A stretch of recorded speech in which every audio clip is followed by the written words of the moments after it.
Hello and welcome back to Curiosity Lounge. Before we start, I would like you to hit that red subscribe button so that you never miss out on any of our videos. This is Saudi Arabia, measuring a massive 2 million square kilometers, making it the 14th largest country by landmass. However, 95% of the kingdom is a hot, dry desert where you find lots and lots of sand. It is also one of the few countries where you find not a single permanent river. You're also looking at a country where the average annual rainfall is below 150 millimeters all year round.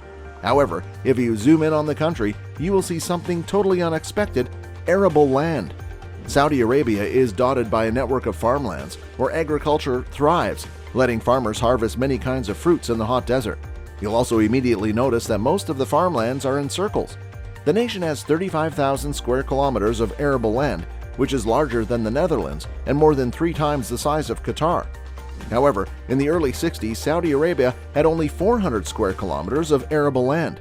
How did the oil-rich kingdom multiply his arable land in so short a period? Saudi Arabia might harbor lots of dunes of sand, but it's not always been this way.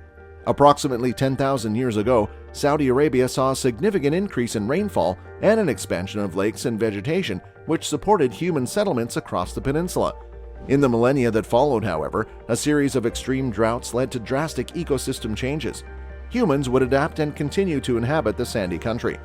Evidence shows that during the Dark Millennium, an arid period lasting from approximately 5,900 to 5,300 years ago, during which much of Arabia is thought to have been uninhabitable, there was human occupation at the Jabba Oasis. In other areas of northern Arabia, people constructed walls around oases built landscape features, capture water runoff, and began excavating wells. While water is scarce on the surface, Saudi Arabia sits on reservoirs of waters known as aquifers. This is similar to how the kingdom sits above massive amounts of crude oil. However, Saudi Arabia has been pumping out water from underground for years. Most of the water has gone to agriculture, where large-scale irrigation has made planting and harvesting possible. However, there is one problem with pumping water from below the ground. Aquifers can run out of water, especially when it supports large-scale irrigation like Saudi Arabia has been doing. To conserve its water, Saudi Arabia imported technology that has made a lot of difference. The technology is center pivot irrigation. What is center pivot irrigation and where did it come from? In 1948, an innovative Nebraska farmer named Frank Ziebach developed a new type of sprinkler system, the center pivot, which he patented in 1952. Center pivot irrigation involves using a mechanized irrigation system that can help to irrigate crops by maintaining a circular pattern around a central pivot. This actually explains why the farmlands shown at the beginning of the video are circular.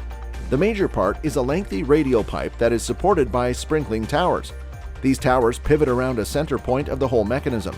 The radial pipe itself consists of equally spaced nozzles to supply water to the surrounding crops. As the pipe gradually rotates, the water is uniformly released from the nozzles to offer nutrition to the crops. By using the radial pipe system of center pivot irrigation, the water travels along a straight line down the field. All the nozzles of the pipe have the same flow rate and cover the same area. This helps to ensure the uniformity of the water being applied to the crops. Center point irrigation systems can cover as much as 130 acres in a straight system and nearly 155 acres in a swing arm system, depending on the length of the pipe attached. This makes the system suitable for large-scale agriculture.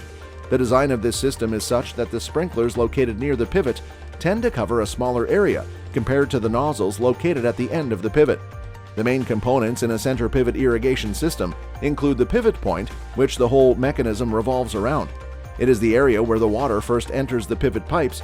It is also the location of another crucial component, the control panel. The control panel contains the hardware that allows the farmers to operate the machinery. Well, we could keep going, but that's all for today. If you learned something new, make sure to hit that like button and subscribe to Curiosity Lounge so that you never miss any amazing video from us.